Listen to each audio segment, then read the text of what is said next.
नमस्कार. आजच्या व्हिडिओमध्ये आपण लाला लजपतराय यांच्याविषयी जाणून घेणार आहे. त्यांचा जन्म 28 जानेवारी 1846 साली झाला तर मृत्यू 17 नोव्हेंबर 1938 साली झाला. ते एक झालवादी नेते होते. त्यांना पंजाब केसरी असे म्हणतात. त्यांनी पंजाब नॅशनल बँकेची स्थापना केली. काँग्रेस, हिंदू महासभा, आर्य समाज या संघटनांचे त्यांनी नेतृत्व केले आहे. लाला लजपतराय, टिळक, बिपिनचंद्र पाल या तिघांना लाल बाल पाल असे म्हणतात. ऑक्टोबर 1917 मध्ये त्यांनी न्यूयॉर्कमध्ये भारतीय होम रूल लीगची स्थापना केली. 1920 साली कोलकाता येथे भरलेल्या राष्ट्रीय काँग्रेसच्या खास अधिवेशनाचे अध्यक्षस्थान भूषवले.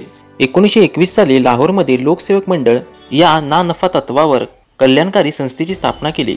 30 ऑक्टोबर 1928 रोजी सायमन आयोगाने लाहोरला भेट दिली. तेव्हा त्या विरोधात मूक निदर्शनाचे नेतृत्व लालाजींनी केले. ते म्हणाले होते, आज मी ज्या लाट्या खाल्ल्या त्या म्हणजे ब्रिटिश सरकारच्या भारतातील राजवटीच्या शवपेटीवरील शेवटचे खेळ ठरतील असे मी जाहीर करतो. स्कॉटच्या लाठीमारामुळे लालाजींचे 17 नोव्हेंबर 1928 रोजी निधन झाले.